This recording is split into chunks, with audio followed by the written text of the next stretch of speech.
sebagai pedagang, janji selalu ia pegang, melayani dengan tenang, pantaslah pembeli sana.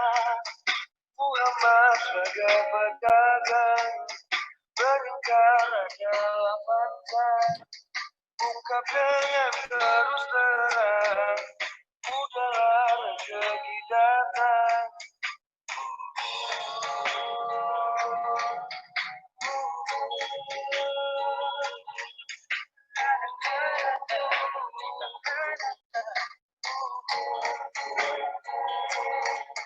Muhammad sebagai pedagang, menipu adalah terlarang, sempurna ketika menimba, menekan tak pernah kurang.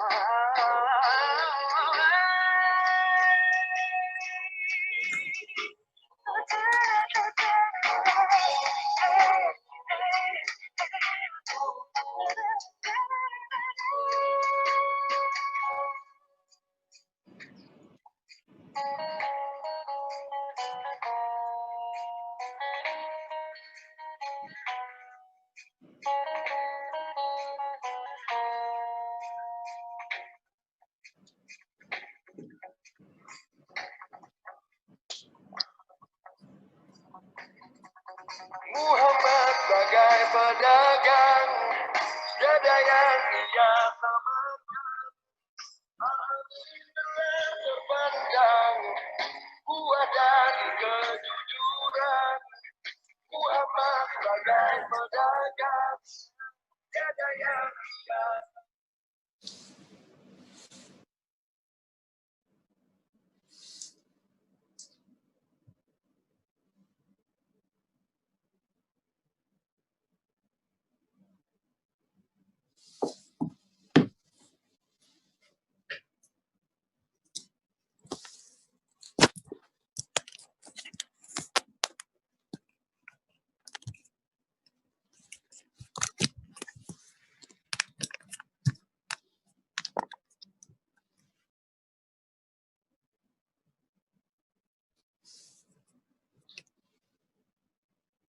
Ya, Assalamualaikum warahmatullahi wabarakatuh.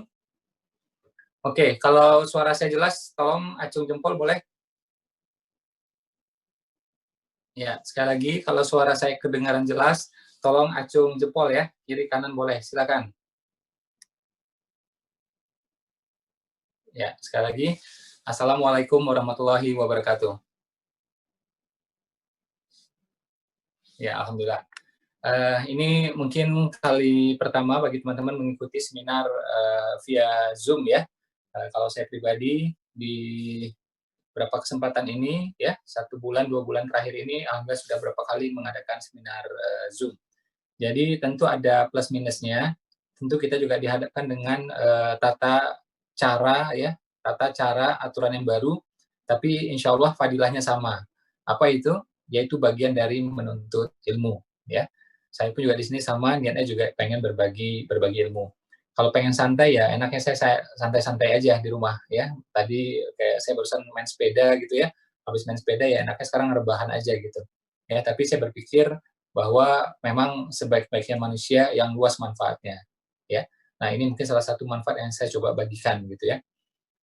Sebenarnya saya Ramadan itu ya berapa tahun terakhir itu udah nggak ada lagi seminar. Ya, saya nggak ngadain seminar karena memang ya kita mau fokus ya urusan ibadah dan keluarga gitu.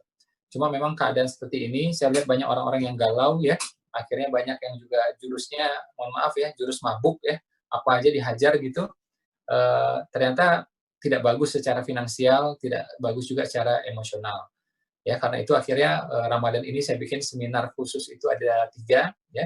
Pertama sudah selesai ya kemarin sebelum Ramadan ya, pra Ramadan. Kemudian ada lagi Muhammad sebagai pedagang dan minggu depan insya Allah 7 keajaiban rezeki ya. Sekali lagi Assalamualaikum warahmatullahi wabarakatuh. Ya, alhamdulillah Allahumma shalli ala Muhammad wa ala Muhammad. Jadi seminar kali ini istimewa, mungkin pertama kali dalam sejarah ya kita pakai Zoom ya. Pandemi seperti ini kan jarang-jarang, puluhan tahun belum tentu terjadi ya, bisa per 80 tahun, bisa per 100 tahun gitu ya. Nah, inilah kali pertama kita pakai dan mungkin kita nggak akan pakai lagi seumur hidup kita ya. karena memang jarang-jarang terjadi gitu ya. Oke, saya mulai dari sebuah hadis ya, yang menceritakan tentang mas kawin ya, mas kawin Nabi Muhammad kepada Aisyah. Ya, sekarang kita dengar ya di mana-mana lagunya Aisyah, istri Rasulullah gitu ya. Dan saya juga bikin sholawat ya, ya sholawat jelas untuk Nabi gitu. Makanya kemarin ada artis ya nanya saya, "Mas Ipul udah dengar nggak lagu itu?" Nelfon kan kemarin. "Mas Ipul udah dengar nggak lagu itu? Aisyah istri Rasulullah." "Oh udah dengar," saya bilang gitu kan. "Covernya udah dengar nggak?" Macam-macam tuh covernya. Udah dengar juga gitu. Kalau saya bikin bukan istri Rasulullah, ini Rasulullahnya saya bikin ya, sholawatnya saya bikin beneran ini. Ya ini biangnya saya bilang gitu. Ya. Jadi semuanya melengkapi lah ya. Jadi nanti kalau rasanya, waduh kok Aisyah doang gitu, ya udah bikin lagi nanti tuh tentang Khadijah, tentang semuanya gitu ya. Nah ini hadis ya, mas kawin Nabi kita ya, Nabi Muhammad kepada Aisyah. Saya lihat ke sini ya, karena laptop saya di sini. Itu ini hadis riwayat Muslim, main hadis riwayat Muslim. Teman-teman nanti boleh cek sendiri. Jadi mas kawin Nabi ya, Nabi kita kepada Aisyah itu 500 dirham. Kalau kita rupiahkan sekitar 40 juta rupiah. Kalau sekarang mungkin naik lagi ya karena dirham lumayan naiknya gitu ya. 500 dirham mas kawin Nabi kepada Aisyah. Bayangkan ya, ini adalah masa-masa perjuangan, masa-masa ya tidak terlalu mudah dari segi ekonomi gitu ya. Nah, tapi mas kawin bisa seperti itu. Kalau terhadap Khadijah jangan ditanya, puluhan onta. Karena waktu itu Nabi sebagai pengusaha ya duitnya lumayan. Nah, kemudian terjadi di Mekah itu ya ketika beliau usia masuk masa-masa kenabian, diboikot ya, jadi mau jual nggak bisa, mau beli nggak bisa ya. Nah, jadi makanya susah ekonomi, kemudian beliau juga hijrah ke Madinah, ekonomi juga beliau pribadi tidak terlalu bagus. Tapi dengan keadaan yang tidak terlalu bagus pun, mas kawin terhadap Aisyah itu bisa 500 dirham. Ya, ini nggak main-main. Ya, ini Nabi kita. Jadi kalau teman-teman tanya ya, salah satu bukti kekayaan Nabi apa? Nah, ini dia, ya hadis riwayat Muslim. Kalau teman-teman nanti ada rezeki, ya mudah-mudahan juga pandemi udah selesai, itu nanti bisa ke Topkapi, ya di Istanbul, itu ada pedang Nabi ya berbalut emas dan berlian, banyak banget. Nah sekarang bisa dilihat dari YouTube-nya. Ya, jadi Nabi itu bukti-bukti kekayaannya banyak. Gitu. Nah jadi mas kawin itu gini ceritanya ya bagi teman-teman yang belum nikah. Wanita sebaik-baiknya wanita yang meringankan mahar. Laki-laki yang membesarkan mahar. Ya jadi berusaha nih, gitu. Nah, nanti berapapun angka yang ketemu jadinya enak. Tapi kalau yang sebaliknya nggak enak, gitu. Wanita berusaha membesarkan, si pria berusaha mengecilkan untuk wanitanya. Nah ini kan nggak enak jadinya. Ini gede-gedein, ini ngecil-ngecilin, nggak enak jadinya. Makanya paling tepat hadisnya seperti apa? Sebaik-baiknya wanita ringan maharnya, dia berusaha mengecilkan. Wanita wanita seperti itu laki-laki berusaha membesarkan, ya. Nah Nabi membesarkan mahar. Ya silakan kasih sajadah, silakan kasih mushaf Al-Qur'an ya, tapi itu bukan harta. Mahar itu harta. Jadi hendaknya ngasihnya itu harta beneran, ya, yang bernilai gitu. Oke? Jadi makanya zaman dulu udah bener tuh, orang ngasih apa? Sawah, ladang, kebun, ya, sapi, kerbau, ya, emas, berlian, itu yang benar, itulah mahar, gitu. Ya, wujud kita menghargai wanita, ya, juga keluarga wanita. Ini ya saya tampilkan ya, nanti teman-teman udah lihat ya, udah lihat di Instagram saya, juga sering saya tampilkan gitu ya, bahwa pengalaman saya ketemu dengan ini ketua ulama sedunia, ya ketua ulama sedunia, namanya Syekh Yusuf Qaradawi. Ya sekian tahun beliau menjadi ketuanya. Saya tanya tentang harta, boleh nggak? Beliau bilang boleh. Ya, cuma apa hati-hati, karena nanti apa dihisap. Ya, nah jadi kalau kita punya harta mesti bertanggung jawab gitu. Saya tanya juga sama Syekh Yusuf Estes, ya ulama dari Amerika, seorang mualaf. Ya, dia udah mengantarkan ribuan orang jadi mualaf. Saya tanya tentang harta dalam Islam, boleh nggak? Dia bilang boleh. Yang penting apa? Mesti paham. Kaya ujian, miskin juga ujian. Gitu. Oke. Kemudian saya tanya juga sama Dokter Zakir Naik tentang kaya. Boleh dia bilang. Cuma apa? Hati-hati ada hisap. Jadi bukan dilarang, cuma ada memang peringatan hisap itu. Ya. Kemudian saya tanya juga sama Noman Alikan. Ya, nggak apa-apa. Ya, cuma ya itu lagi-lagi ya, hati-hati ada hisap, ada hisapnya. Dan yang paling penting ya, dia bilang apa? Kita sudah mempersembahkan hasil yang terbaik. Jadi kalau kita notaris, berikan servis yang terbaik. Kalau kita pengacara, berikan servis yang terbaik. Kalau kita pengusaha, berikan barang yang terbaik. Nah, yang Allah nilai itu, apakah kita sudah sungguh-sungguh memberikan yang terbaiknya itu, dari segi bisnis. Kemudian donasi kita, terus apalagi akhlak kita, ya sombong nggak gitu. Nah, kalau tetap tawadu, insya Allah nggak masalah. Ya, jadi produk berusaha terbaik, istilahnya itkon, ya. Itkon itu adalah budaya Islam, ya, bekerja, apa itu? Teliti, hati-hati, sepenuh hati, bermutu tinggi, sulit disaingi. Ya, saya ulang, teliti, hati-hati, sepenuh hati, bermutu tinggi, sulit disaingi. Teliti, hati-hati, sepenuh hati, bermutu tinggi, sulit disaingi. Nah, itu namanya itkon. Nah, itu budaya kerjanya Islam sebenarnya. Cuma ini ya, kita udah sering nggak ngerti lagi udah kayak gituan. Ya, banyak yang lalai kita. Ya, sebentar lagi kita insya Allah akan dihadiri sama Syekh Ali Jabir ya. Beliau akan sharing juga gitu ya. Ya, ini beliau sudah ready.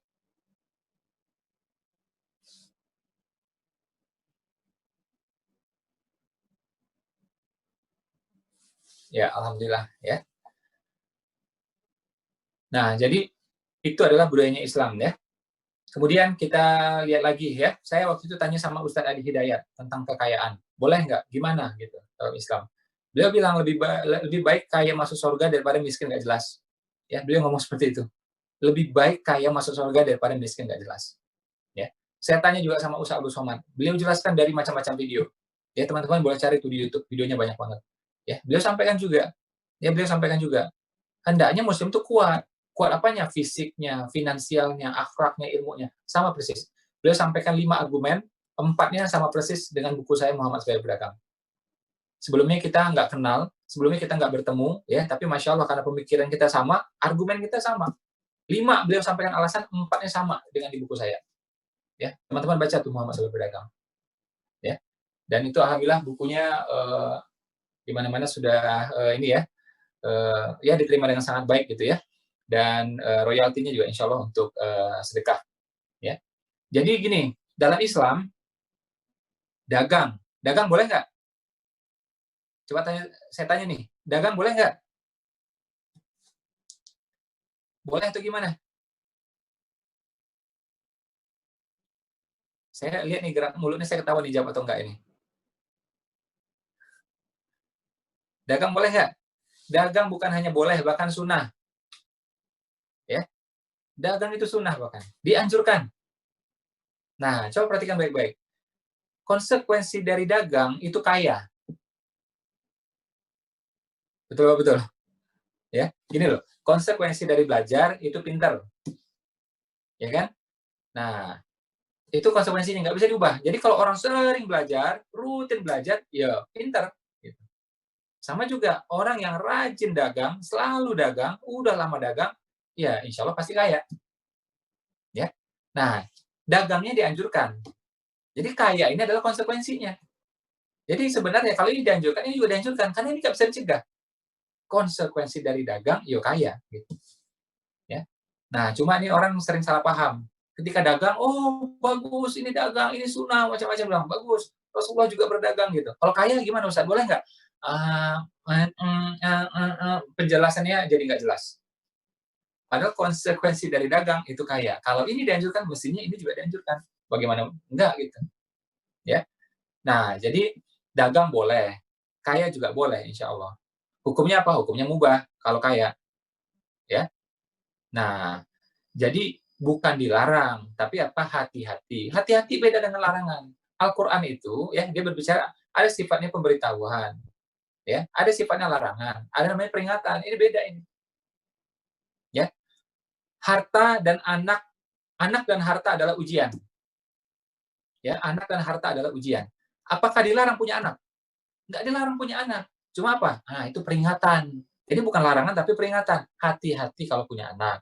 Gitu. Ya. Nah, sebagian muslim kita punya cara pikir apa? Kayak harta itu dilarang.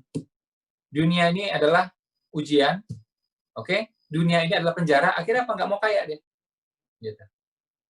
Nah, padahal kan bukan, memang betul penjara itu udah betul gitu, tapi bukan berarti kita nggak punya apa-apa. Penjaranya seorang muslim itu tetap ya dia bisa hidup dengan layak gitu. Ya. Nah, jadi ini yang Kenapa saya bahas ini di awal? Karena cara pikirnya ini kalau nggak diperbaiki nggak kaya-kaya nih Muslim. Sehebat apapun tekniknya. Karena apa? Dia punya mental block di kepalanya. Kalau kaya, ini bertentangan dengan agama. Kalau kaya, lama masuk surga. Kalau kaya, ini tidak dianjurkan oleh Rasulullah. Orang kalau punya cara pikir seperti ini, makanya nggak kaya. Nggak bakal kaya. Itu namanya mental block. Jadi nolak terus dia. Gitu. Orang kaya lama masuk surganya. Bisa ya, bisa nggak? Tergantung. Banyak amal solehnya atau enggak. Ya, banyak amal solehnya atau tidak. Mungkin teman-teman agak kaget ya, ini saya punya ID ya, munculnya nama anak saya, Malaika Khadijah ya. Ini nama anak saya gitu ya.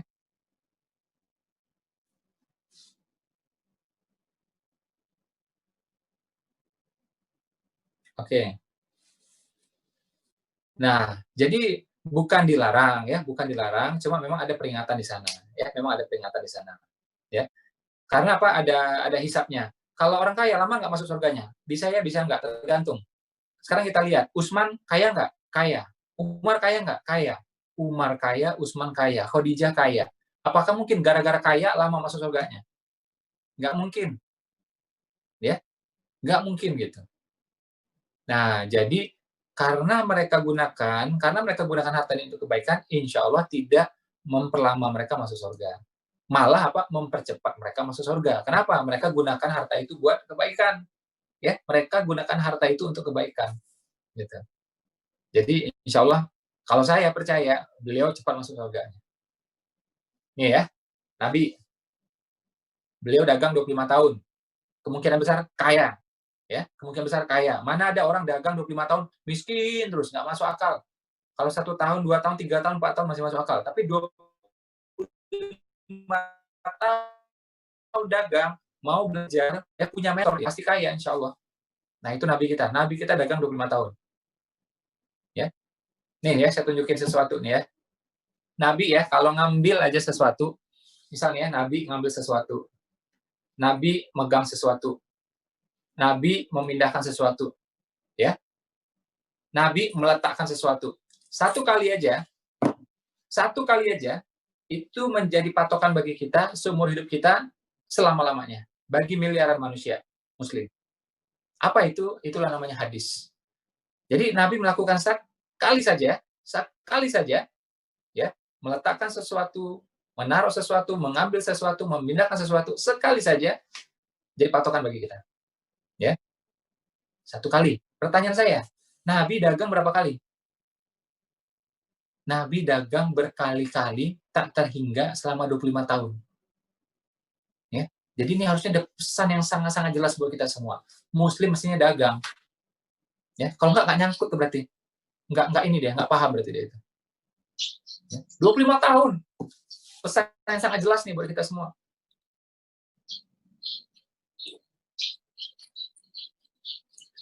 Syekh Ali sudah bergabung bersama kita. Assalamualaikum Syekh. Ya, Assalamualaikum warahmatullahi wabarakatuh. Wah, guru saya udah hadir. Oke, silakan Syekh. Silakan berbagi ilmu buat kami, tausiah untuk kami. Saya izin duduk sebagai peserta, ikut menyimak juga insya Allah. Ya, saya yang peserta. Jangan. Silakan Syekh. Gimana kabar? Mas Ibu sehat? Sehat, alhamdulillah. Anak-anak Ibu sehat juga? Sehat, alhamdulillah. Ini peserta kita lumayan ramai Syekh. Silakan Syekh. Iya. Bismillahirrahmanirrahim. Assalamualaikum warahmatullahi wabarakatuh. Untuk semuanya, semoga selalu sehat dan melindungan Allah Subhanahu wa taala dari segala bahaya dan musibah, dari segala bala wabah. Allahumma inna na'udzu bika minal barasi wal judami wal junun wa min sayyi'il asqam. Ya Allah, selamatkan kami segala penyakit rohani maupun penyakit jasmani, agar kami tetap menjadi mukmin yang kuat, yang dicintai Allah Subhanahu wa taala. Alhamdulillah, asyhadu an la ilaha illallah wa asyhadu anna Muhammadar abduhu wa rasuluh. Allahumma salli ala sayyidina Muhammad wa ala ali sayyidina Muhammad. Subhanaka la ilma lana illa ma 'allamtana innaka antal alimul hakim.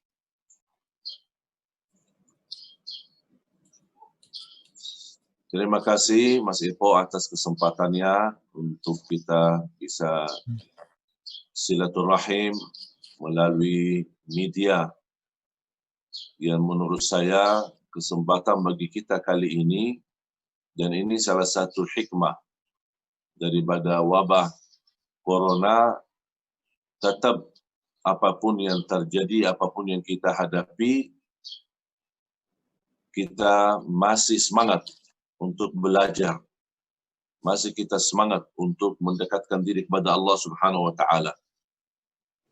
Dan ini di masa sekarang, majunya teknik dan canggih yang kita bisa manfaatkan. Dan menurut saya Allah Subhanahu wa Ta'ala senang dengan hamba, apapun keadaannya, apapun ujian yang dia hadapi, tetapi tetap dia bersedia, tetap dia bersemangat untuk beribadah kepada Allah Subhanahu wa Ta'ala. Dan menurut saya sekarang kita melalui Zoom online, kita bisa mendapatkan belajar ilmu, bisa mendapatkan tambahan wawasan. Menurut saya ini merupakan majlis ilmu. Dan Rasulullah SAW bersabda, yang hadiri majlis, bagaimana Allah SWT menggambarkan banyak kemuliaan majlis ilmu. Dan Rasulullah SAW bersabda, "Idza ra'aitum riyadal jannati farta'u." Qalu wa ma riyadul jannati ya Rasulullah? Qala hilaqul ilmi wa hilaqul dzikr. Rasul bersabda kepada sahabatnya, kalau kalian bertemu dengan taman surga, mampirlah, duduklah di situ. Sahabat tanya, ya Rasulullah, apa itu taman surga? Apa yang dimaksud dari taman surga?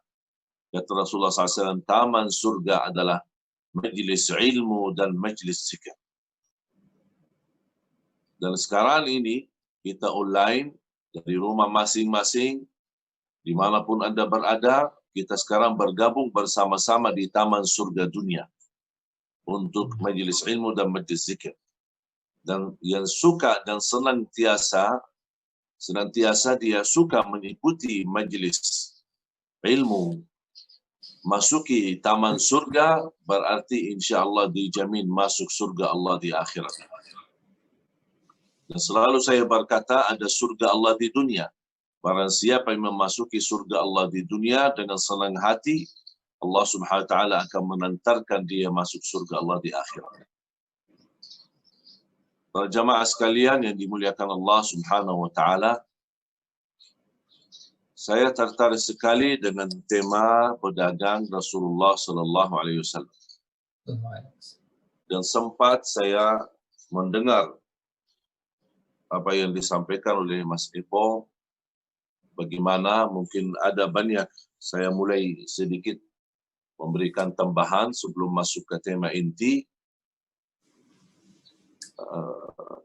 Banyak orang yang merasa takut jadi kaya. Saya kasih contoh sederhana. Kenapa orang banyak takut jadi kaya? Karena dia barangkali menghafal orang kaya belakangan masuk surga dibanding orang miskin. Ada juga hadis yang lain, ada orang miskin tapi sombong.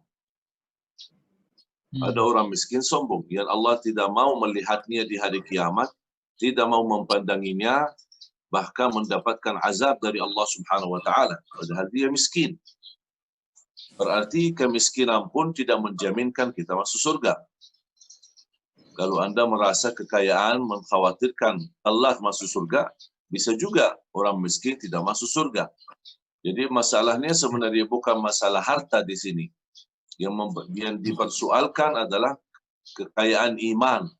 Bagaimana kita, apapun kondisi harta kita, tidak akan mempengaruhi posisi kita di sisi Allah, karena harta bagi kita, bagi orang mukmin adalah sebuah jembatan, bukan sesuatu yang kita butuhkan untuk hanya kehidupan diri sendiri. Contoh, Sayyidina Abu Bakar radhiyallahu anhu, seorang sahabat yang kaya raya. Tapi dia termasuk manusia yang pertama setelah Nabi dan Rasul masuk surga. Dia nomor satu sesudah Nabi dan Rasul. Semua para Nabi, pertama Nabi Rasul masuk surga. Nabi Adam, Nabi Nuh, Nabi Ibrahim, Nabi Yusuf, Nabi Ishaq, Nabi Yaqub. Semua para Nabi, Nabi Musa, Nabi yang membuka pintu surga adalah Nabi Muhammad sallallahu alaihi wasallam. Baru para Nabi yang lain mengikutinya. Semua para Nabi masuk, Nabi Musa, Nabi Isa dan yang lain-lain. Habis selesai ribuan Nabi dan Rasul masuk, baru mulai menghitungkan panggilan manusia. Pertama manusia adalah Sayyidina Abu Bakar sesudah Nabi dan Rasul. Bayangkan, berarti Nabi Sayyidina Abu Bakar radhiyallahu anhu sambil Rasulullah bersabda, kalau ada Nabi setelah aku, saya akan minta sama Allah Abu Bakar jadi Nabi. Berarti Abu Bakar radhiyallahu anhu kekayaannya justru mengantarkan dia masuk surga duluan. Bahkan disebutkan kalau orang jalan di atas sirat, yang di bawahnya neraka Jahannam, bukan kolam berenang, tapi subhanallah, bisa Sayyidina Abu Bakar, ada kata Rasulullah SAW, ada orang yang jalan di situ seperti bayi merangkak. Ada yang jalan berlahan-lahan, bertahap-tahap sambil merasa mau jatuh. Ada yang disebutkan perjalanannya sampai 100 tahun. Dia masih jalan, belum sampai-sampai ke pintu surga.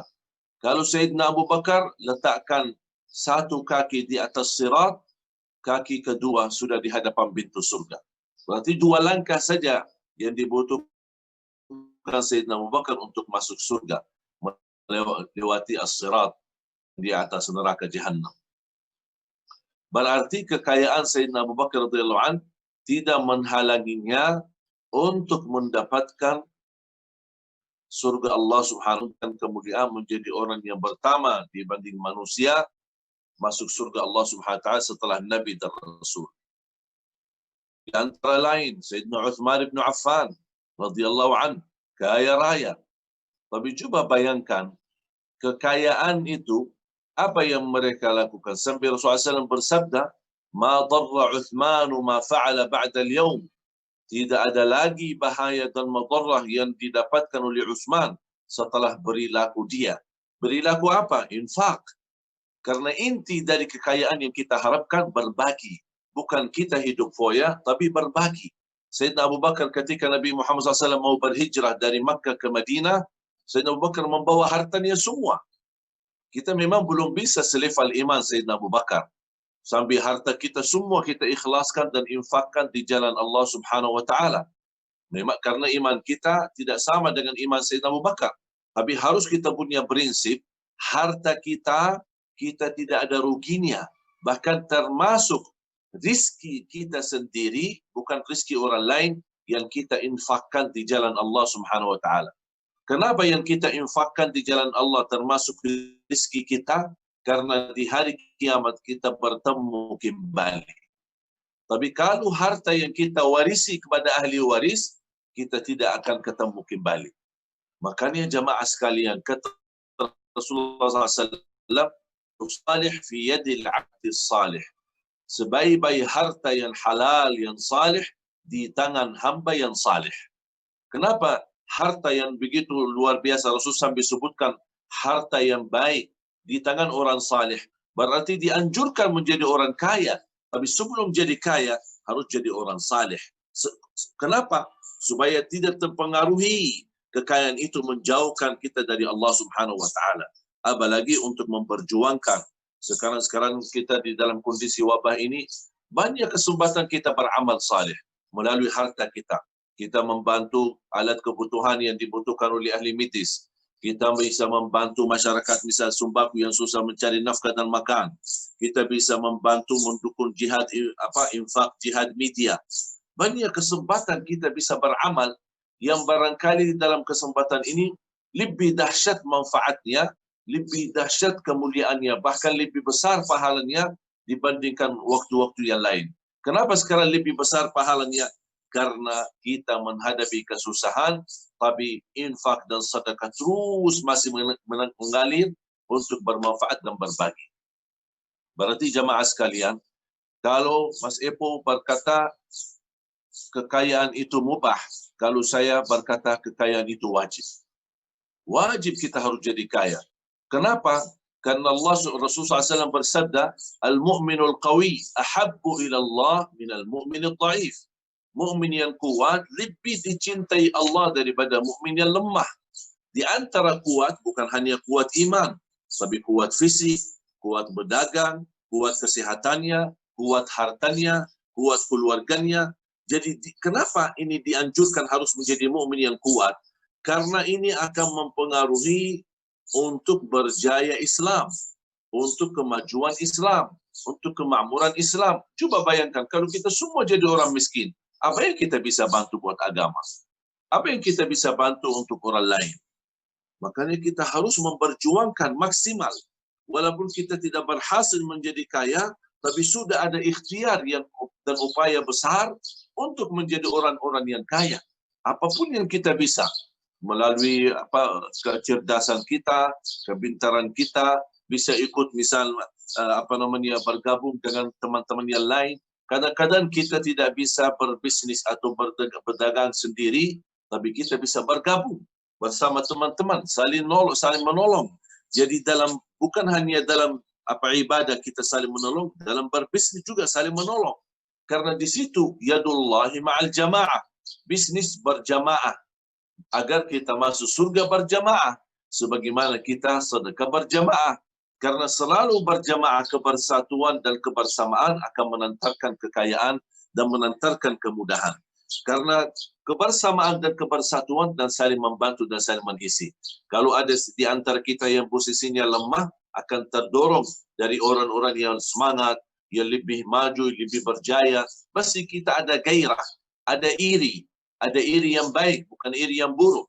Kita ingin menjadi lebih baik dari orang lain. Dan kita terus memperjuangkan seperti ini. Dan disitulah manfaatnya kita membuat semacam grup atau semacam kebersamaan bersatu, kita menjadi saling mendorong untuk kebaikan dan saling membawa kebaikan untuk orang lain. Dan selalu diniatkan supaya kita tidak merasa kekhawatiran menjadi orang kaya, pertama sebenarnya tergantung niat. Kalau ada orang mau jadi kaya raya, tapi mau senang, mau berfoya-foya, mau rumah yang mewah, mau mobil yang bagus, Rasulullah SAW tidak melarang. Rasulullah SAW menjelaskan dunia yang indah, rumah yang luas, dan mobil dan kereta yang nikmat, makanan semua macam-macam. Tapi ingat, ini bukan sebenarnya hakikat daripada kekayaan. Ini boleh kita menjadi punya rumah yang bagus, punya mobil yang mahal, bahkan bisa jalan-jalan ke seluruh dunia. Itu tidak dilarang di dalam Islam. Tapi tetap dengan kekayaan yang kita miliki, kita bisa menjadi orang yang berbagi. Dan kita tahu dimanapun kita berada, selalu kita menjadi hamba yang bersyukur. Bertambah kekayaannya, bertambah bersyukur kepada Allah Subhanahu Wa Taala. La in syakartum la azidannakum. Dan kunci orang kaya bisa berjaya karena syukurnya kepada Allah Subhanahu Wa Taala. Rasulullah sallallahu alaihi wasallam dianjurkan habis dididik oleh Allah Subhanahu Wa Taala, dipelihara oleh Allah Subhanahu Wa Taala, dijaga oleh Allah Subhanahu Wa Taala semenjak dia lahir sampai dibesar, dan sudah mengikuti pamannya Abu Talib. Kenapa Allah Subhanahu Wa Taala ingin Nabi Muhammad belajar berdagang? Kenapa Allah Subhanahu Wa Taala memudahkan Nabi Muhammad untuk menjadi orang berbisnis? Supaya Nabi Muhammad SAW tidak tergantung dengan orang lain, hanya tergantung dirinya kepada Allah Subhanahu Wa Taala. Sebagaimana juga dianjurkan, tangan yang di atas lebih baik daripada tangan yang di bawah. Tangan yang memberi jauh lebih baik daripada tangan yang menerima.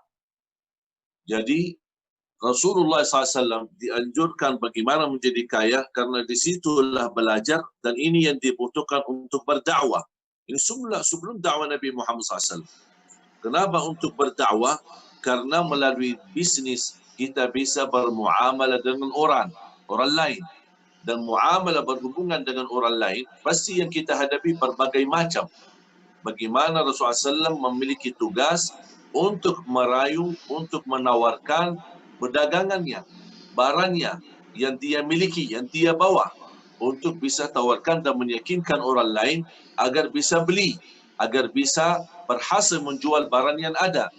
Dan ini termasuk agama kita, termasuk adalah sebuah benda atau sebuah berdagang. Karena kita dalam membawa agama, berarti kita membawa perdagangan. Kalau kita pintar menawarkan barang duniawi, masa kita tidak pintar menawarkan agama Allah kepada orang lain? Dan disitulah intinya. Harus Rasulullah SAW pintar meyakinkan orang lain kepada barangnya yang dia bawa atau apapun yang dia jual oleh Rasulullah SAW. Karena ini akan mempengaruhi, memberikan kecerdasan, memberikan pandangan untuk kita bisa menawarkan agama kita kepada orang lain. Ketika ada orang menghadapinya dalam dunia bisnis, tidak semua sama. Ada yang kita berhasil menawarkan dan berjaya kita menjual barang kita. Ada yang merasa membuat kita barangkali kesal, sudah berkali-kali pulang perginya ke rumah, menghadapinya, sudah menawarkan, bahkan kita sudah menghabiskan waktu dan tenaga, ujung-ujungnya, dah jadi deh, malas, dah suka, kurang senang. Ini membuat kita, aduh, capek, udah berhari-hari saya kejar, saya berhari-hari telefon-teleponan, sampai kehabisan pulsa, sampai begini begitu, akhirnya kok ujung-ujungnya dah jadi-jadi. Ini menambah kita merasa, aduh, kayak tusuk hati kita. Ini pun dihadapi oleh Rasulullah SAW. Kenapa? Karena ini akan mendidik Rasulullah SAW secara rauhani, secara batinnya, bagaimana menghadapi tantangan dalam berdakwah. Tidak semua orang bakal terima dakwahmu, sebagaimana tidak semua orang bisa menerima tawaranmu dalam dunia bisnis. Makanya kita terus belajar, dan semakin tinggi pemahaman agama kita, semakin mudah dalam kita mengurusi dan menghadapi dunia. Rasulullah SAW berbisnis bersama pamannya Abu Talib. Biasanya Abu Talib suka membawa barang dari Makkah ke Asyam. Tapi ketika diikuti oleh Rasulullah SAW, bertambah kekayaan Abu Talib. Dan kekayaan itu sebenarnya harta bukan milik Abu Talib saja, tetapi dimiliki oleh beberapa warga Quraisy yang mereka titip harta dan titip amanah kepada Abu Talib untuk diperbisniskan atau dikelola harta-harta mereka.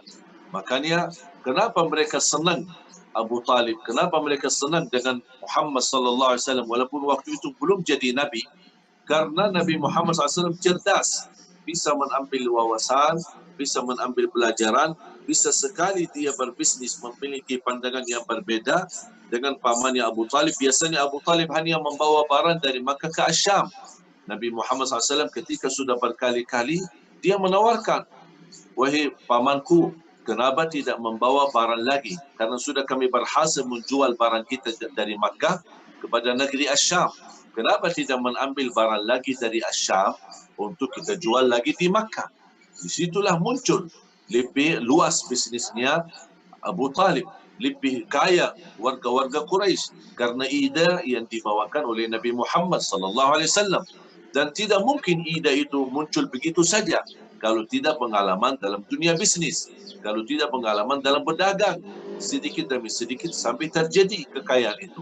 Sampai sudah beredar berita, kalau berdagang sama Nabi Muhammad yang bernama Muhammad, kalau kita berdagang pasti harta kita lebih berkah dan lebih banyak hasilnya. Terdengar sampai ke telinga Siti Khadijah radhiyallahu anha melalui seorang pembantunya bernama Nafisah. Dia menyampaikan ketika Siti Khadijah berkenan membawakan hartanya dan titipkan kepada Nabi Muhammad SAW, bertambah lagi kaya sampai Siti Khadijah dikenal wanita yang terkaya di kota Makkah. Tapi ada dua poin yang membuat Nabi Muhammad sukses berjaya dalam dunia bisnis sebelum jadi Nabi. Ada dua poin. Yang pertama, jujur. Yang kedua, amanah. Jujur dan amanah. Dijamin pertama kaya, dijamin berjaya, dan diselamatkan oleh Allah Subhanahu wa taala dari segala hal yang buruk di dunia bisnis. Karena jujur dan amanah pertama menjaga nama baik kita dan justru lebih dikenal oleh orang lain. Dan siapa manusia, fitrah manusia, siapapun dan dimanapun, walaupun dia beda agama, fitrah manusia tertarik hatinya kepada orang yang membawa sifat jujur dan amanah. Walaupun orang itu non-muslim berdagang tapi jujur dan amanah, pasti orang banyak yang mencarinya. Apalagi dia orang muslim. Karena kejujuran dan amanah adalah arahan dan perintah dari agama kita. Makanya Rasulullah SAW sampai dikenal di kota Makkah, sampai usia 40 tahun sudah beredar di kota Makkah, As-Sadiqul Amin, As-Sadiqul Amin. Sudah tidak lagi dipanggil Muhammad, tidak lagi dipanggil cucunya Abdul Muttalib, tidak panggil lagi dengan namanya. Sadiqul Amin sudah datang, Sadiqul Amin sudah pergi. Barusan di sini ada As-Sadiqul Amin. Kemarin saya bertemu As-Sadiqul Amin. Sampai sudah di seluruh kota Makkah ini. Dan ini ada inti hikmah. Kenapa Allah menajarkan Nabi Muhammad berdagang? Supaya dia bisa buktikan keamanannya. Karena ketika kita megang harta, memang di sini terpengaruhi. Sebagaimana tadi Mas Epo berkata, harta dan anak itu fitnah. Maksudnya fitnah adalah ujian. Bisa kalau kita tidak berhati-hati, bisa menjauhkan kita dari Allah Subhanahu wa taala. Makanya al-malu wal banuna zinatul hayatid dunya. Harta dan keturunan anak-anak adalah hiasan daripada dunia. Berarti Allah Subhanahu wa taala tidak melarang kita menghiasi dunia kita. Kalau Allah melarang kita jadi orang kaya, pasti Allah juga melarang kita jadi punya anak. Tapi kalau kita punya anak dan kita berjuangkan anak kita menjadi salih-salihah, menghafal Al-Quran, atau bisa menjadi berguna bagi keluarga, berguna bagi negaranya, berguna lebih besar lagi bagi umat, pasti kita bangga dan senang. Dan berguna ini yang kita kejar. Bagaimana ahabbun nasi ilallah anfa'uhum linnas. Yang paling dicintai Allah, orang-orang yang bermanfaat bagi orang lain. Berarti kekayaan, inti dari kekayaan adalah kita bisa berguna bagi agama kita. Kita bisa berjihad melalui infak. Jihad ini tidak semestinya kita harus di lapangan perang. Kita bisa duduk manis di rumah, tapi kita bisa berinfak, bisa jihad. Bahkan nilai orang yang berjihad fi sabilillah, dia lebih besar pahalanya, bisa jadi lebih besar daripada orang yang tahajud malam harinya. Kenapa lebih besar dan dahsyatnya pahala orang yang berinfak dibandingkan orang tahajud dan puasa?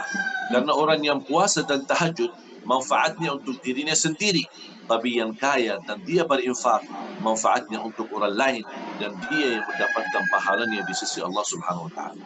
Makanya dua kunci suksesnya dan berjaya dalam bisnis, amanah dan jujur. Kalau Anda dua hal ini bagi dan Anda menjadikan baris depan, selalu di depan mata, dan apapun yang terjadi tidak boleh kita berubah. Dan ketika kita menawarkan sesuatu, kita benar-benar bisa terangkan dengan jelas dan jujur. Jangan ada hal-hal yang kita sembunyikan. Benda atau barang yang kita tawarkan memang betul-betul bermanfaat. Berarti saya bicara apa adanya. Saya tidak buat-buat. Saya tidak bikin cerita-cerita. Tapi saya sendiri sudah merasakannya manfaatnya. Bahkan banyak teman-teman yang merasakan manfaatnya. Berarti kita ketika menawarkan, kalau kita sudah menjadi orang jujur, tidak ada rasa malu untuk menawarkan apa yang kita miliki. Bahkan kita akan terus memperjuangkan karena kita ingin bisa dirasakan manfaatnya oleh banyak orang. Nabi Muhammad SAW ketika dia mendapatkan harta dari Siti Khadijah dan dia bisa berbisnis dan bisa Siti Khadijah merasakan, bertambah kaya Siti Khadijah. Sampai dirayu sama Siti Nafisah. Bagaimana, wahai Khadijah, bagaimana kira-kira menikahi Rasulullah SAW? Siti Khadijah merasa malu dan kata Siti Nafisah, biarpunlah tugas saya. Siapa yang tidak mau dengan orang yang amanah dan jujur? gentang lagi Nabi Muhammad sallallahu alaihi wasallam. Orangnya yang gagah, orang yang berjuang, fisiknya kuat, kemudian amanah dan jujur, akhlaknya mulia. Siapa yang tidak mau? Makanya Siti Nafisah yang memperjuangkan untuk menjodohkan antara Rasulullah sama Siti Khadijah. Sampai Siti Nafisah bertemu Nabi Muhammad sallallahu alaihi wasallam. Bagaimana saya jodohkan sama Khadijah? Kata Rasulullah SAW, saya nikah dengan si Khadijah. Sambil bahasa begitu Rasulullah SAW. Saya, artinya saya yang fakir, saya yang lemah, saya yang biasa saja. Masa saya menikahi dengan wanita yang mulia? Karena Siti Khadijah dari keturunan yang mulia. Wanita yang cantik, kemudian orang-orang kaya, kemudian dari lingkungan keluarga yang begitu dikenal sangat terhormat. Jadi Rasulullah SAW merasa diri, padahal Rasul lebih mulia daripada Siti Khadijah. Tapi coba bayangkan Rasulullah SAW sendiri merasa, mana Siti Khadijah dan mana aku? Bagaimana bisa kita bertemu? Kata Siti Nafisah, itu tugas saya. Biar saya saja yang uruskan. Dan ini yang membuat Siti Nafisah memperjuangkan. Kenapa? Karena itulah sifat kelebihan yang dimiliki Rasulullah SAW adalah Sadiqul Amin, jujur dan amanah. Sampai Rasulullah SAW juga termasuk Nabi yang kaya. Bahkan kalau kita memperhatikan, semua para Nabi berdagang. Semua para Nabi dan Rasul kaya. Karena Allah tidak ingin para Nabi menjadi tukang minta. Rasulullah Allah SWT tidak mau para Nabi yang mulia di sisi Allah menjadi orang hanya minta-minta. Bahkan justru Rasulullah para Nabi membagi. Tapi kenapa Rasulullah SAW ketika meninggal dunia tak punya harta yang tersisa? Karena Rasulullah SAW orangnya, harta dan kekayaannya tidak pernah buat simpan. Memang yang dimaksud, kaya yang masuk belakangan daripada orang miskin, yang dia terus mengejar kekayaannya, tapi untuk menyimpan hartanya. Ini buat aku saja, tidak mau berbagi. Inilah yang bahaya. Tapi kalau orang yang mengejar kekayaan, dan dia bisa menggunakan kekayaan buat dirinya, buat anaknya, buat keluarganya, coba bayangkan. Kalau anak-anak kita di sekolah yang terbagus, orang tua kita ditempatkan di tempat yang mewah, yang bersih, suami kita memiliki mobil yang bagus, tempat tinggal yang bagus. Mana yang lebih nikmat? Kita merasa semuanya difasilitasi dengan sangat baik dan bagus, atau orang semuanya kita susah payah. Makanya jamaah sekalian, ketika Allah anugerahkan nikmat kekayaan dan niat suka berbagi, sampai ada orang berkata ketika datang kepada Rasulullah SAW dan meminta bantuan, kata orang itu kepada orang kampungnya, Rasulullah SAW kana yu'ti ata'a man la yakhsha al-faqr. Rasulullah SAW suka berbagi. Saking suka berbaginya, saking tidak pernah takut miskin. Bahkan kadang kita sudah punya rezeki, punya harta, tapi takut berbagi. Kenapa takut berbagi? Takut jatuh miskin. Padahal justru semakin berinfak, semakin Allah hantarkan. Saya pernah belajar sama seorang ulama guru saya di Madinah. Kata beliau, sampai anaknya pernah cerita, apapun guru saya, ayah saya menerima barang, hadiah, titipan, apa itu merubah barang, merubah wangi-wangian, merubah parfum, atau apa merupakan harta, uang, apa saja. Beliau selalu, apapun yang dia terima dari orang, dia sedekahkan lagi. Dia terima, sedekah lagi. Sampai kata anaknya, ayah, kapan kita kaya? Setiap ada apa-apa, kok bagi-bagi terus, tak pernah kita simpan. Kata ayahnya, Allah Subhanahu wa taala kasih begini, kita sedekahkan. Akan Allah tambah begini, kita sedekahkan. Allah tambah lagi begini, kita terus sedekahkan. Berarti semakin kita mengeluarkan sedekahnya, semakin terbuka pintu rezeki yang tidak pernah tertutup. Tapi semakin kita pelit dan kita simpan, itu berarti kita sudah menutupi pintu keberkahan untuk rezeki kita dan keluarga kita. Semangat jadi orang kaya, berjuang jadi orang kaya, dan juga meniru Nabi Muhammad SAW, tapi selalu niatnya, ketika saya jadi kaya, saya ingin menjadi berguna bagi orang lain. Ingin bahagiakan orang tua saya yang terutama, dan ini merupakan kewajiban, baru kepada diri dan kepada keluarga. Kalau kita punya kekayaan, jangan kita bingung. Siapa yang didahulukan menikmati kekayaanku? Bukan diriku, tapi orang tuaku. Itu fantas. karena mereka lah yang berjasa kepada saya, makanya saya mendahulukan mereka menikmati, saya nanti menikmati sisanya. Kalau Allah masih diberikan punya kelebihan, berilah kepada orang lain. Jagalah anak yatim, berikan kemuliaan bagi duafa dan miskin, dan terus suka berbagi. Allah tambah kekayaan, ayo wakafkan misal tanahnya, wakafkan rumahnya. Allah masih tambah kekayaan, bangunlah masjid, bangunlah pesantren untuk berinfak di mana-mana. Artinya setiap kesempatan berinfak dan beramal, jangan kita tunda. Walaupun kita kemampuannya terbatas, itulah yang terbatas kemampuannya, tunjukkan yang terbaik dari yang terbatas dari kemampuannya. Karena ketika kita luar biasa sama Allah, akan Allah balas rizki yang luar biasa. Tapi kalau kita berbagi biasa-biasa saja, Allah akan juga berbagi biasa-biasa saja. Semoga bermanfaat. Masya Allah. Terima kasih banyak nih, Syekh. Saya mau ngomong apa lagi nih, udah komplit semua. Syekh, izin saya lanjut sebentar ya. Ya. Kalau Syekh Ali mungkin ada acara yang lain, mungkin bisa live atau ini dibawa nyaman aja, mana yang nyaman lah ya. Saya izin mau lanjut sebentar. Ya, alhamdulillah tadi saya bikin catatan ya beberapa ya, begitu tadi saya menjelaskan ya. Jadi udah diringkas juga tuh amalan-amalan yang terkait rezeki, termasuk tadi sedekah ya, berbakti pada orang tua, apalagi ditambah dengan sholat duha, ditambah lagi dengan sholat tahajud, itu Masya Allah. Saya belum pernah ketemu orang ya, seorang entrepreneur muslim, rajin duha, rajin tahajud, berbakti pada orang tua, rajin sedekah, hidupnya susah. Saya belum pernah ketemu. Ya, saya belum pernah ketemu. Yang saya lihat biasanya kalau entrepreneur muslim, rajin sedekah, duha, tahajud, berbakti, Masya Allah sudah. Masya Allah sudah. Ya. Jadi benar-benar bukan sekedar kaya, tapi kebahagiaan, kemuliaan, Masya Allah beliau akan dapatkan. Ya. Nah, tadi beliau sudah, Syekh Ali sudah sampaikan ke kita. Oke, izin saya lanjut lagi ya. Jadi, mukmin yang kuat lebih dicintai Allah. Ini hadis. Kemudian, sebaik-baiknya harta berada di tangan orang beriman. Ini juga hadis. Ada juga perintah yang menyerukan apa? Lebih baik meninggalkan ahli warismu dalam keadaan cukup daripada meninggalkan mereka dalam keadaan minta-minta. Ya. Nah, hendaklah engkau risau meninggalkan ahli warismu dalam keadaan lemah. Ini perintah-perintah semua agar apa? Kitanya kuat dan generasi berikutnya juga kuat. Kalau kita kuat, generasi berikutnya juga kuat. Insya Allah Islam akan kuat. Ya. Kita akan melihat apa itu kejayaan Islam. Tapi kalau kita lemah, diri lemah, keluarga lemah, keturunan lemah, bangsa lemah, ya kita diotak-atik sama yang lain. Kita diotak-atik sama yang lain. Dan ini sudah terjadi. Bukan kata orang, sudah terjadi. Gitu. Nah, makanya dianjurkan kita kuat. Kalau kita kuat finansial nih, sebaik-baiknya harta berada di tangan orang beriman. Orang beriman nih pegang harta. Kita yang mengendalikan peradaban. Ya.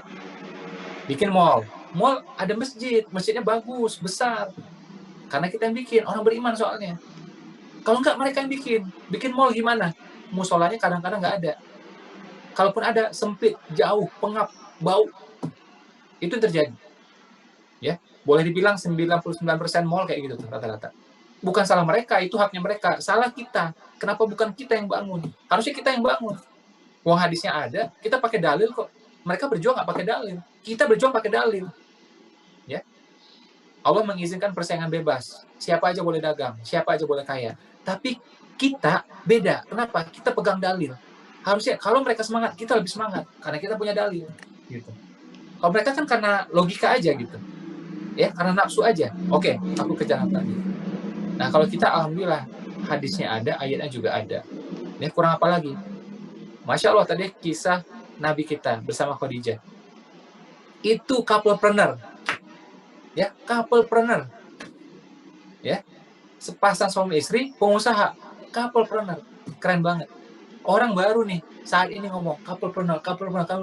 Nabi udah bikin dari dulu. Kurang apa lagi coba itu? Ya. Zakat juga, teman-teman lihat tuh di Al-Quran. Ya, kalau kita cek Al-Quran, zakat apa yang ada? Zakat perniagaan. Ya, Al-Quran dan hadis ya. Zakat perniagaan. Berapa? 2,5%. 1/40. Terus apa lagi? Zakat dari sawah, ladang, kebun. 10%, 1/10. Ya. Jadi kalau nggak perniagaan, kalau nggak patuan tanah. Zakat apa lagi? 20%.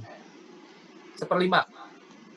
Dari apa? Kalau pertambangan, kalau harta karun. Zakat karyawan ada nggak di hadis? Nggak ada. Ada nggak di Al-Quran? Nggak ada. Jadi diperintahkan buat kita, jadi pengusaha, kalau nggak tuan tanah, kalau nggak punya tambang. Cek hadis kalau nggak percaya. Zakat karyawan, zakat profesi itu adalah fikih yang muncul kemudian. Dipopulerkan oleh Syekh Yusuf Qaradawi. Bukannya salah, benar. Tapi yang Allah anjurkan kita jadi pengusaha. Begitu berjalan nih ratusan tahun, ternyata kita banyak yang jadi karyawan. Banyak yang jadi karyawan. Karena itu akhirnya ya udah, ulama istihad munculkan fikih namanya zakat profesi. Tapi aslinya buat kita adalah apa? Pengusaha, entrepreneur. Ya, 2,5%. Kalau nggak apa, tuan tanah, 10%. Kalau nggak apa, punya tambang, 20%. Itu diajukan buat kita. Ya, makanya, waduh, kalau kita nggak dagang itu kebangetan lah. Ada orang disuruh dagang, dia bilang apa? Malu, gengsi. Aduh, saya nggak bakat pak, saya nawar-nawar itu. Aduh, saya bukan tipe saya pak. Malu dia, gengsi dia. Ya, pas ngutang nggak malu dia. Dagang malu, ngutang nggak malu. Di mana nih coba nih? Waduh pak, saya kalau suruh dagang pak yang ngomong gitu, aduh saya nggak pintar ngomong pak, saya nggak bisa ngomong pak. Disuruh dagang nggak bisa ngomong. Pas ngutang lancar ngomongnya, copywritingnya lancar banget semuanya, bahkan penuh penghayatan dia semuanya. Ya, harusnya apa? Ngutang yang malu, dagang nggak malu. Malu dari mana? Sunahnya Nabi kok. Ya, sunahnya Nabi selagi barang kita bagus, legal, halal, udah jual. Ya, legal, halal, jual, sudah nggak masalah. Alhamdulillah. Ya.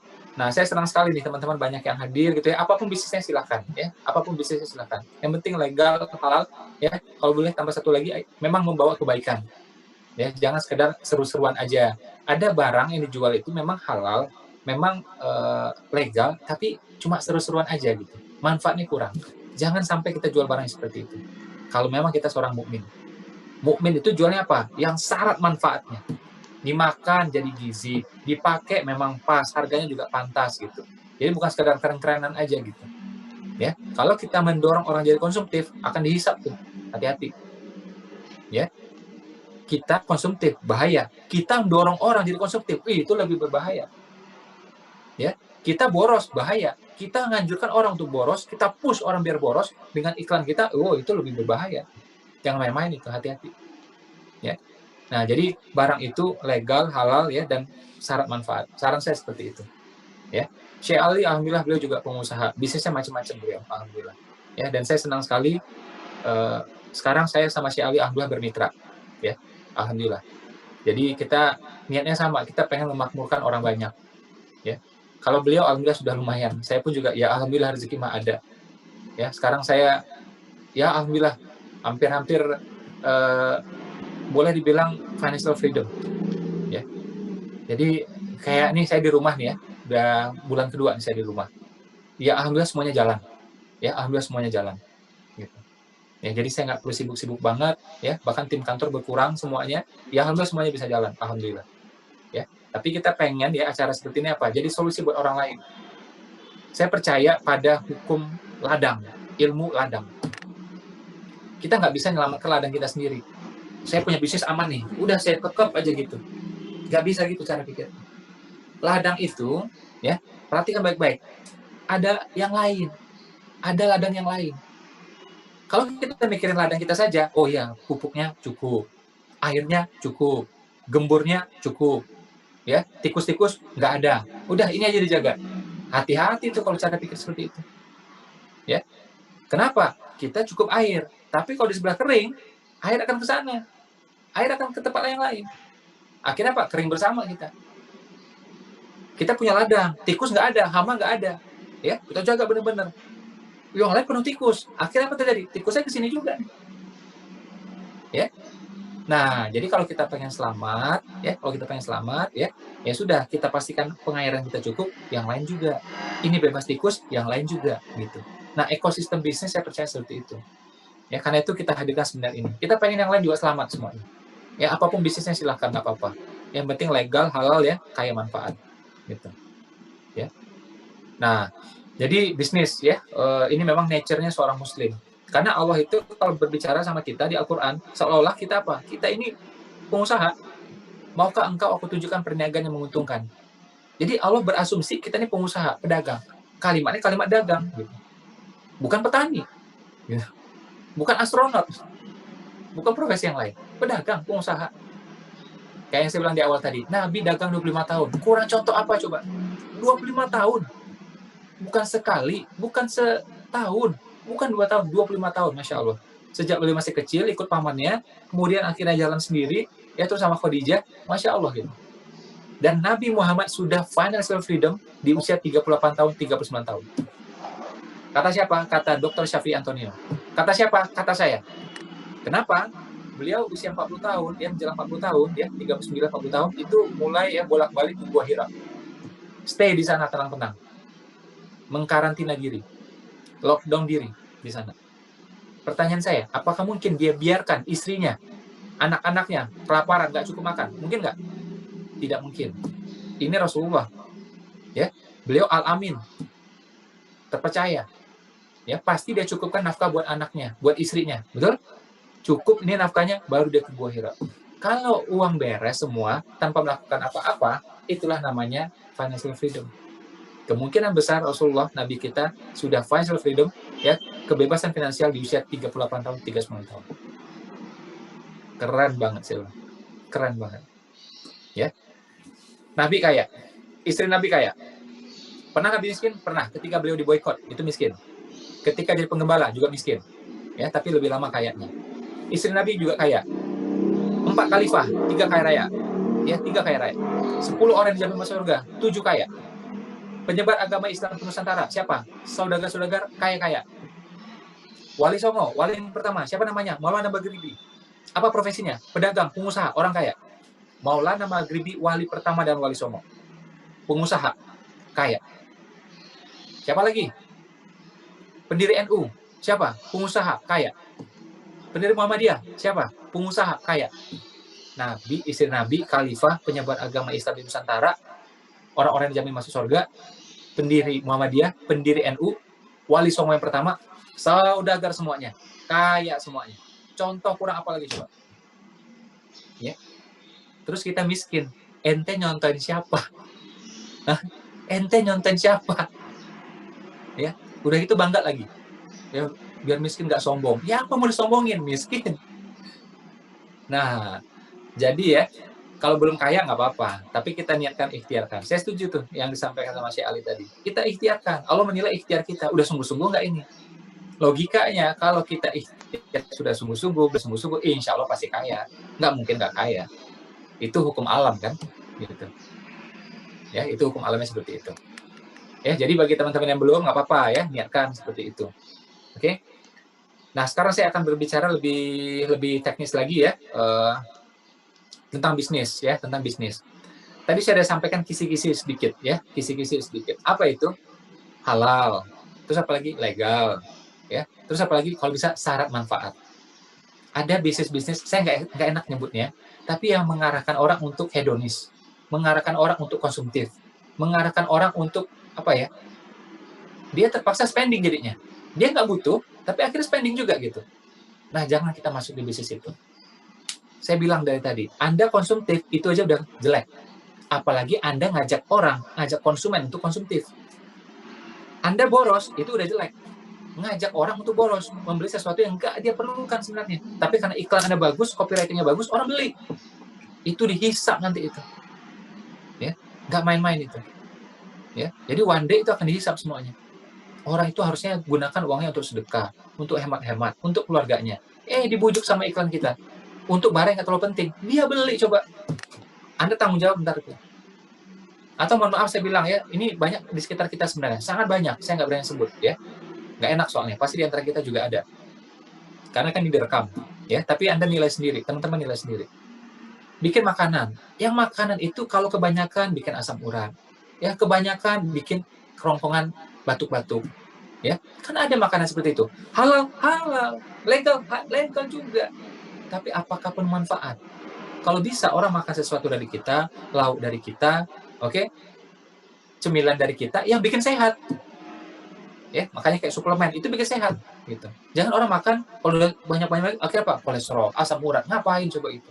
Anda dihisap ntar itu, nggak main-main itu. Ada lagi jenis minuman tertentu, minum terus kayak apa? Batuk-batuk gitu. Ya. Nggak ada ulama bilang ini haram, nggak ada. Ya, halal tetap, legal tetap ya, tapi ini menurut saya kurang toyib. Kalau bisa syarat manfaat. Ah, itu baru namanya toyib insyaallah.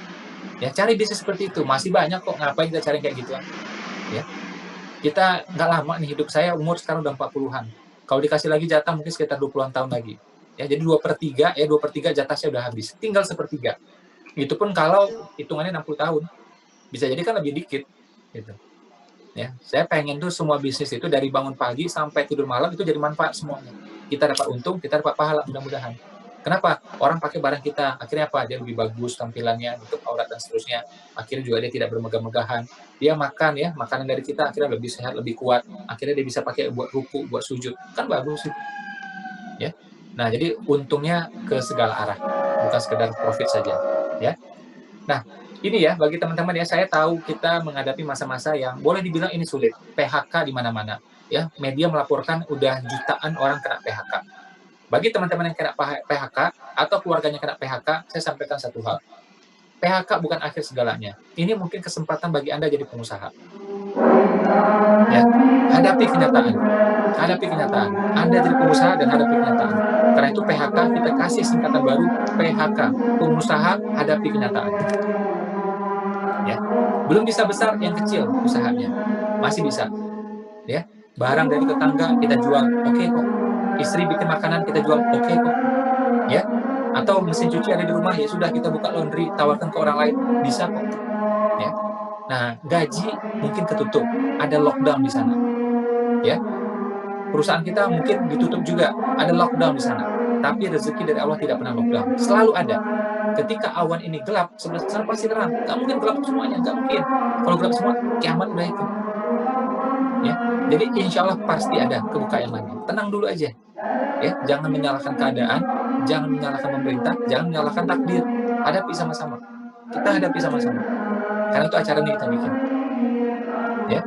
Nah, itu satu hal ya cara pikirnya. Jadi rezeki pasti ada, tenang aja. Burung aja dijamin rezekinya. Burung dijamin rezekinya. Ya, Kudanil dijamin rezekinya. Kudanil SD nggak pernah, TK nggak pernah, seminar nggak pernah, Zoom meeting juga nggak pernah. Ya, perutnya gede, sekali makan langsung banyak. Ya, beratnya ton. Ya, dijamin rezekinya. Apalagi kita sekolah, kita kuliah, kita ikut seminar, kita ikut training, kita punya mentor, insya Allah. Gitu. Kalau teman-teman mau bisnis yang lain silahkan, mau punya mentor yang lain silahkan, mau sama Syekh Ali juga silahkan, sama saya juga silahkan, apa aja saya bilang. Ya, yang penting tadi patokannya legal, halal, ya, syarat manfaat. Ya. Nah, sekarang kita cek lagi ya beberapa bisnis ya yang kayaknya ini sekarang sulit ya, dan ada juga kemudahan. Kita lihat ya. Gini, uang itu, ini ya sama kayak konsep rezeki sebenarnya. Uang itu tidak pernah berubah, jumlahnya tetap. Seperti hukum kekekalan energi. Ya, energi tidak mungkin musnah, hanya apa bisa berpindah atau berubah. Cuma itu. Jadi kalau misalnya uang nih sekian triliun, ya sudah, uang itu nggak berubah.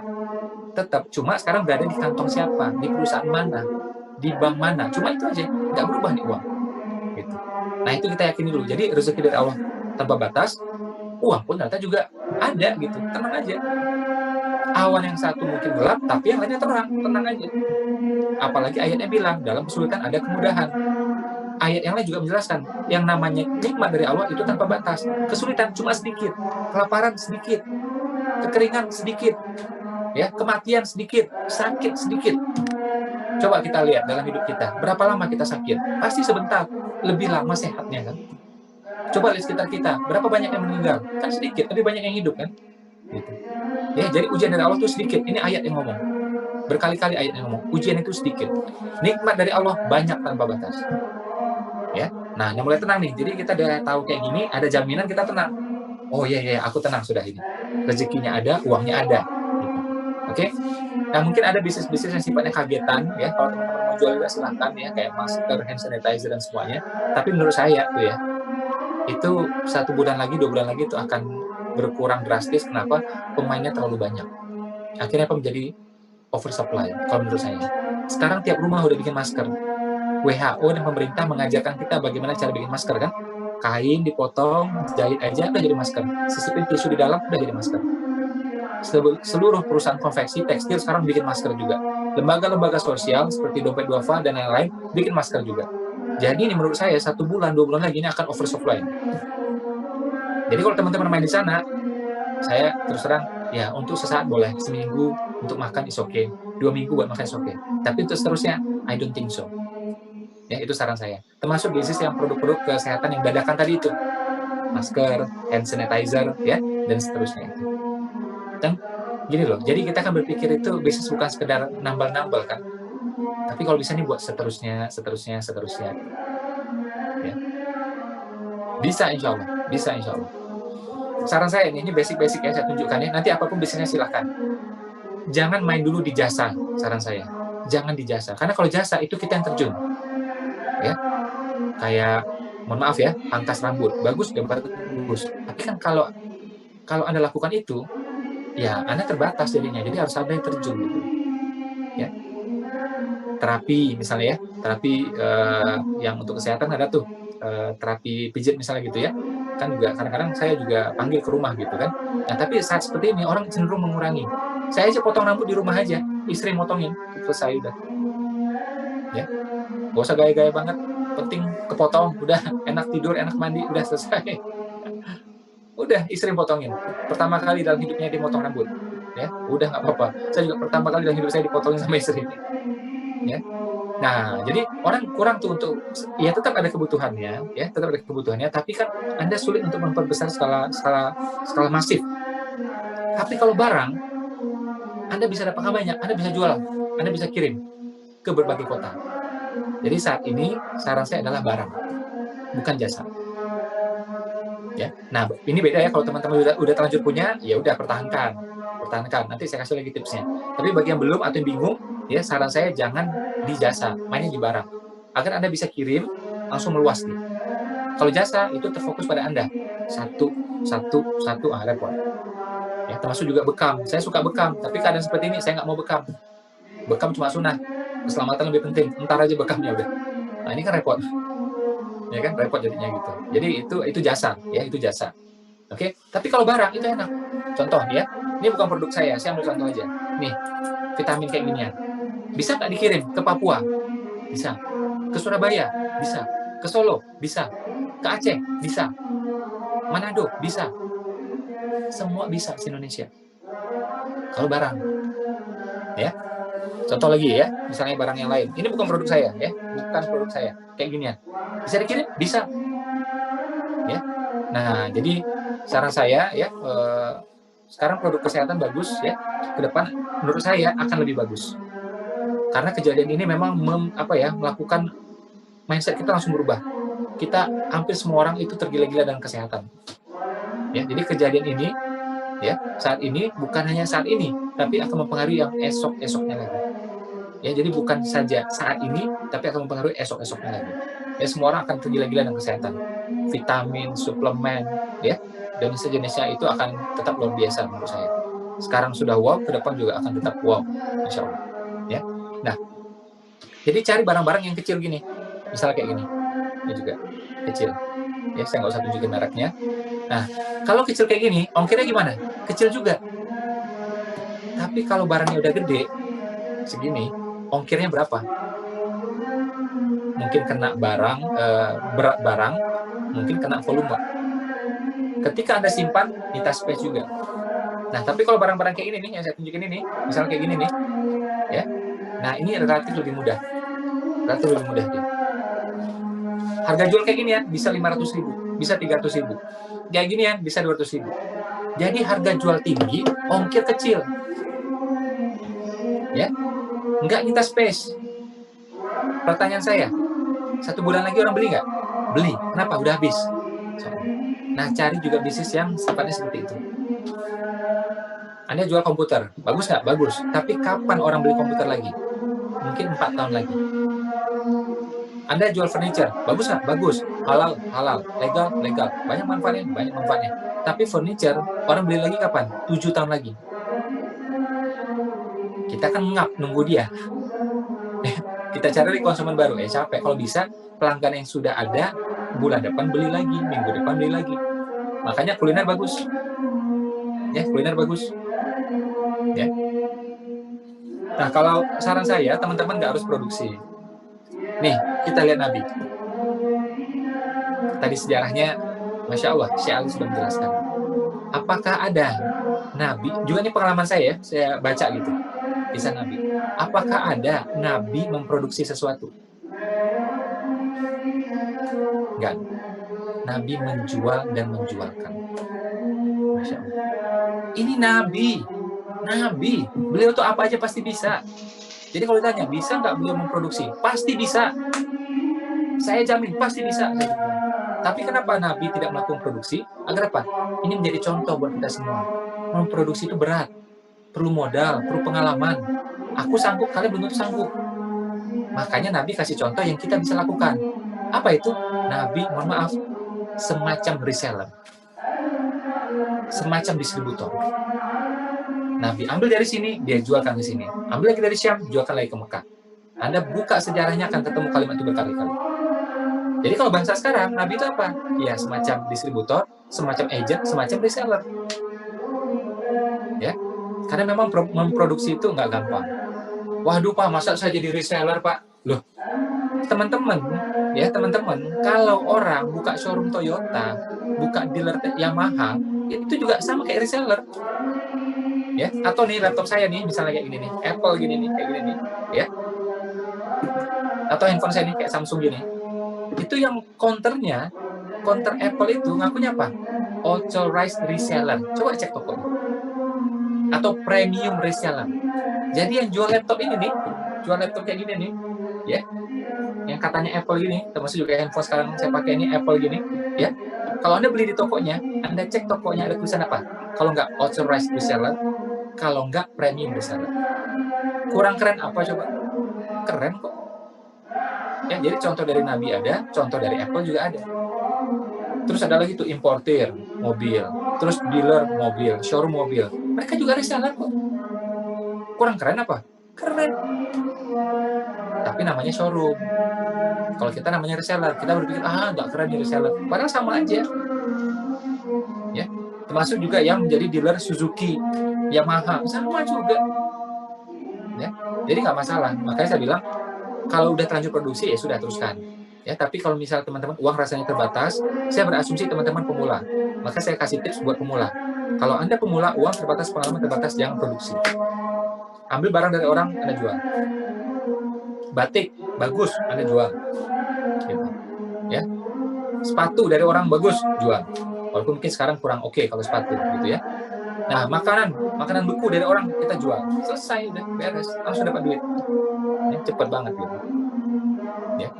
Saya, kayak teman-teman tahu kan, saya ada ambil suplemen dari Inggris. Ya, saya nggak punya kebunnya, saya nggak punya lahannya.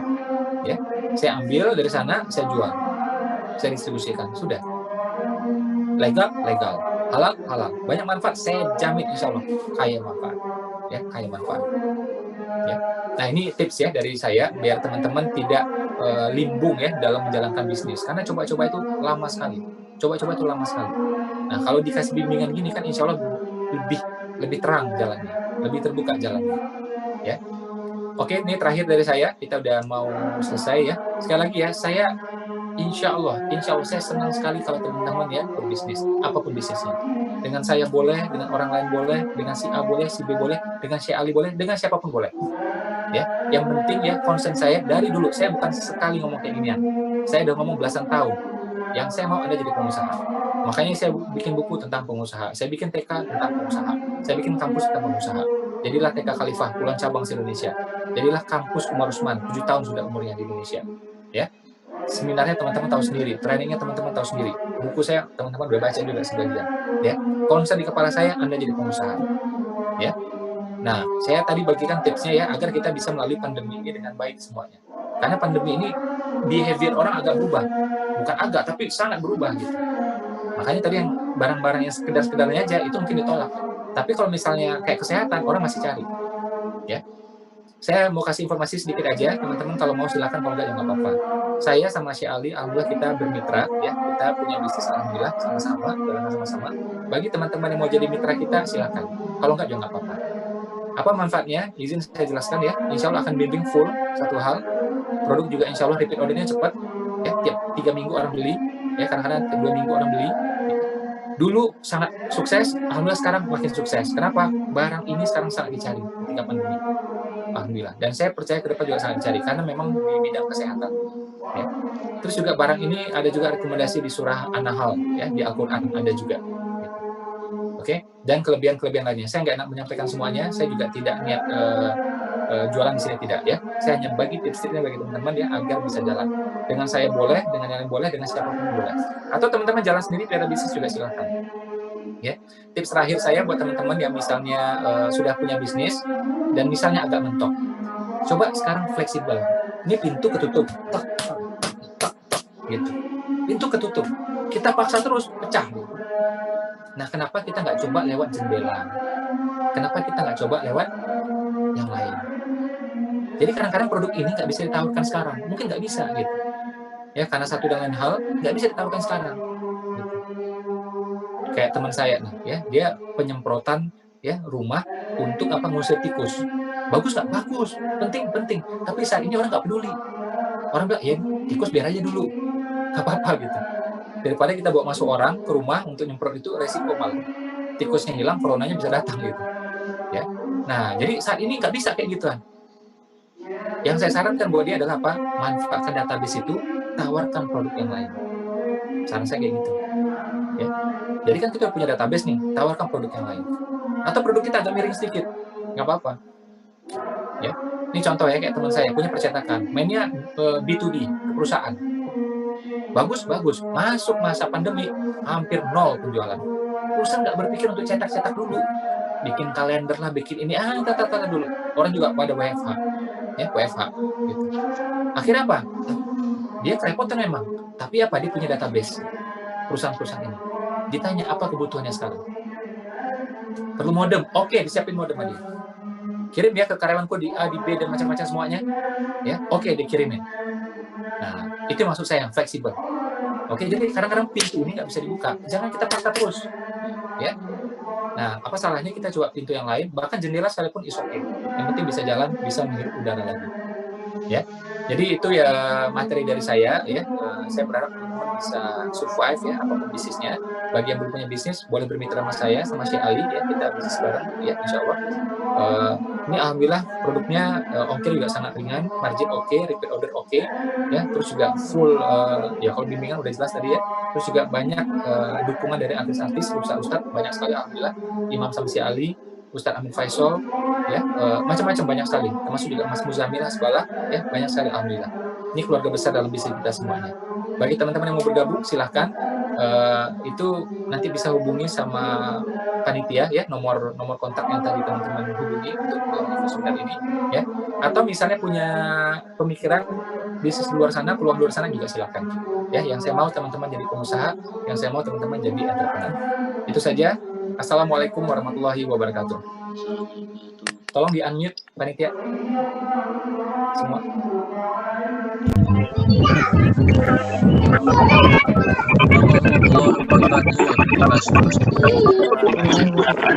Terima kasih Pak Ipo, terima kasih. Semuanya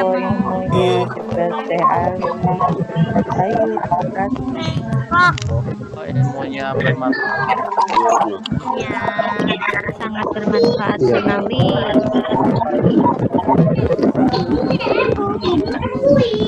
Terima kasih.